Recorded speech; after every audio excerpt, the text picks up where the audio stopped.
बिस्मिल्लाहिर्रहमानिर्रहीम। अस्सलाम वालेकुम and good morning students. I hope कि आप लोग ठीक होंगे। आप लोगों ने होमवर्क किया है? सब ने? All of you? Very good. बस इसी तरह आप लोग जो है अपना होमवर्क करते रहें। आज जो मैं आप लोगों को होमवर्क दे रही हूँ, take out your rough notebook and note down.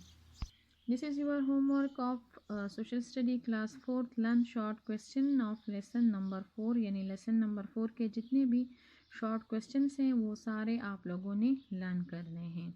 Is it clear ना? और जो डिफ़िकल्ट वर्ड्स है उसको 5 टाइम उस पर प्रैक्टिस कर लिया करें ताकि कोई आगे फिर स्पेलिंग मिस्टेक और ये ना हो, बार बार प्रैक्टिस कर लिया करें। ठीक है, अब आप लोग आए बुक की तरफ। Open the work page number 69. Today we will do the work page A and B part. ठीक है, आज जो मैं आप लोगों को करवाऊंगी तो A और B पार्ट करवाऊंगी। ठीक है, वर्क पेज का। Come to the words meaning. ठीक है, A पार्ट जो है हमारे पास वो क्या है? Right what each of these words means, यानी हमारे पास जो ये 4 वर्ड्स हैं इसके क्या मीनिंग्स हैं। ठीक है, तो ये मैंने आप लोगों को जो है मैंने लिखे हैं, आप लोग जो है फिर वो लगा लें। ठीक है, बजट फर्स्ट वन जो है हमारे पास क्या है? बजट। बजट किसे कहते हैं? An estimate of income and expenditures of for a set period of time. ठीक है, यानी जो एस्टिमेट होता है, जो हमारा एक इनकम होता है, यानी जो पैसे हम कमाते हैं, ठीक है, और उसका फिर हम एस्टिमेट लगाते हैं कि ये जो है हम प्लान बनाते हैं कि ये हम इस तरीके से एक्सपेंड करेंगे, यानी खर्च करेंगे। ठीक है, for a set period of time, यानी एक पूरे टाइम के लिए, तो उसको कहते हैं बजट। क्या कहा जाता है? Budget. In estimate of, estimate means अंदाज़ा, तहमीना लगाना, अंदाज़ा लगाना। ठीक है, कि इसका हमने किस तरह करना है। An estimate of income and expenditure for a set period of time. Second one जो है सेविंग, यानी बचाना, जो मनी हम बचाते हैं। The money save through a bank, यानी जो मनी हमसे एक्स्ट्रा हो जाए, ठीक है, हम जो है बचा लेते हैं। अगर आप लोगों के पास 1000 रुपीज़ है, ठीक है, या फिर आप लोगों का जो है लंच के लिए जो पैसे देते हैं, ठीक है, 50 देते हैं, 40 देते हैं, उसमें 20-30 आप लोग का लेते हैं, 10 रुपीज़ आप लोगों के पास बच जाते हैं। ठीक है, तो वो आप लोग डेली बेसिस पे सेव करते हैं, तो एक महीने के जो है आप लोगों के पास काफ़ी सारे पैसे सेव हो जाते हैं। तो इसी तरह जो आपके पेरेंट होते हैं उनके पास जो मनी बच जाती है तो वो लोग फिर बैंक में सेव करते हैं। इज़ इट क्लियर ना? समझ आ गई? Economics, the branch of knowledge, यानी जो हमारे पास नॉलेज का ब्रांच होता है। कंसर्न, जिसका ताल्लुक होता है विद प्रोडक्शन, जो पैदावार होती है। कंजप्शन, कंजप्शन मीन्स जब उसको मतलब वो कंजम करते हैं, ठीक है, यानी उसकी जो है प्रोडक्ट हो जाती है, ठीक है, और उसको कलेक्शन और वो सारा कुछ होता है। इन ट्रांसफ़र ऑफ वेल्थ, और उसके बदले जो है उसको फिर मनी मिलती है। ठीक है, कंजप्शन मीन्स के उसको बेचते हैं, ठीक है, जो भी प्रोडक्शन होती है, और उसके बदले जो उनको मनी मिलती है, दौलत मिलती है, तो उसको कहते हैं, ठीक है, ट्रांसफ़र ऑफ वेल्थ। तो इसको कहते हैं इकोनॉमिक्स। इकोनॉमिक्स मीन्स कि एक चीज़ हम लगाते हैं, ठीक है, उसको फिर उसकी जो है फसल होती है ना, हम लगा लेते हैं, जैसे शुगर केन हो गया, उसको फिर काटते हैं, उससे गुड़ निकालते हैं, ठीक है, या शुगर निकालते हैं, उसको फिर बेचते हैं, तो ये सारा जो है हमारे पास क्या होता है? Economics. Is it clear? Economic choice, fourth one जो है हमारे पास है economic choice. The impact of our lives on the choice we make with our money. Impact mean जो टक्कर होती है, जो लड़ाई हो। टक्कर मीन्स ये नहीं कि बस एक दूसरे के साथ हाथ और उससे झगड़ा करते हैं, नहीं, बल्कि हमारे चॉइस पे डिपेंड करती है। अगर हमारे पास मनी है, ठीक है, और हमारे पास आगे 2 चॉइस पड़ी है, ठीक है, तो वो जो है फिर क्या होता है कि उसमें हमारी मर्ज़ी है कि हम अपनी मनी को देकर उसी में से एक चीज़ चॉइस करेंगे। ठीक है, तो उसको क्या कहते हैं? Economic choice. ठीक है, तो ये तो थे हमारे 4 वर्ड्स और उसके मीनिंग। उम्मीद है कि आप लोगों को समझ आ गई होगी, लेकिन फिर भी जहाँ पे समझ ना आए तो फिर आप लोग क्वेश्चन कर सकते हैं। फिर सेकंड जो बी पार्ट है, talk about the example on each page number 66।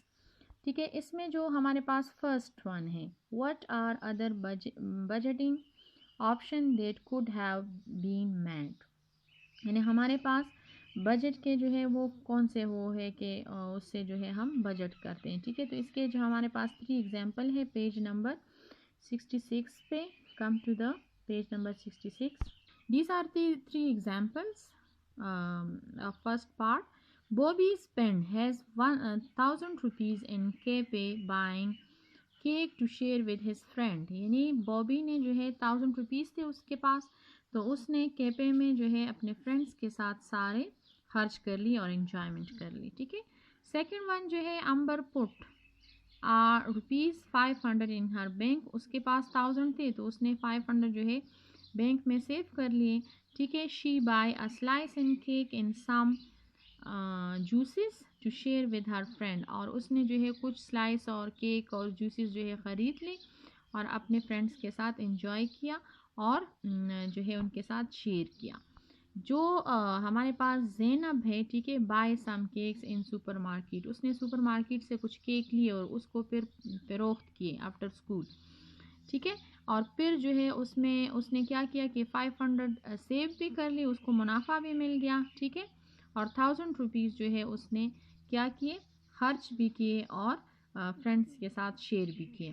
तो इसमें एक बात ये ज़ाहिर हो गई कि हमारे पास जो बॉबी और अंबर थी उन्होंने तो काफ़ी जो है इंजॉयमेंट भी की, पैसे बॉबी ने तो सही सारे पैसे लगा दिए इंजॉयमेंट की, अंबर ने 500 सेव की और 5 में इंजॉयमेंट की, लेकिन ज़ैनब जो है उसने इंजॉयमेंट नहीं की बल्कि उसने जो है 500 उसको मुनाफा भी हुआ। तो हमारे पास जो ये क्वेश्चन है, ठीक है, तो इसमें यही बताया है कि हमारे पास इन 3 एग्जाम्पल से ज़ाहिर है कि बजट हमारे पास किस तरह होती है, इसके मुख्तलिफ पार्ट्स। सेकेंड वन जो है हमारे पास है, which person economic choice was the best, why.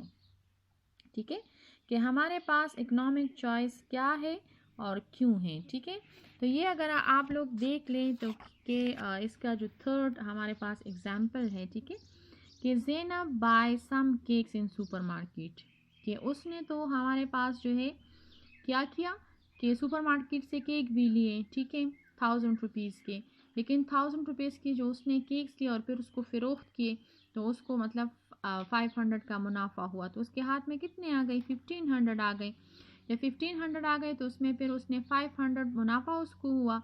ठीक है, और बाकी जो है उसने अपने फ्रेंड्स के साथ शेयर किए। तो यही जो है हमारे पास इस क्वेश्चन का जो है यही मतलब है कि इकोनॉमिक चॉइस जो है वो बेस्ट है और इसलिए। ठीक है, third one, was there in opportunity cost in each case, in example में अपॉर्चुनिटी कॉस्ट क्या है। ठीक है, तो वैसे अपॉर्चुनिटी कॉस्ट उसको कहा जाता है कि हमारे पास दो ऑप्शंस हों, हमारे सामने दो ऑप्शंस पड़े हों। ठीक है, तो हमारी अपनी चॉइस है कि हम कौन से ऑप्शन को पसंद करते हैं। ठीक है, कौन सा ऑप्शन लेते हैं। अगर दो चीज़ें हैं तो उसमें हमें कौन सी चीज़ पसंद है और कौन सी हमने लेनी है।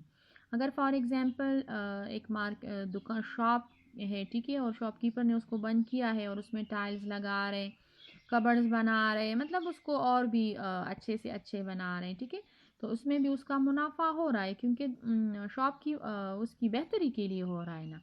ठीक है, तो उसको अपॉर्चुनिटी कास्ट कहा जाता है। फिर कहा है कि opportunity cost in each case, तो हमारे पास जो पेज नंबर 66 है तो इसमें कहा है कि इन 3 एग्जाम्पल्स में क्या हुआ।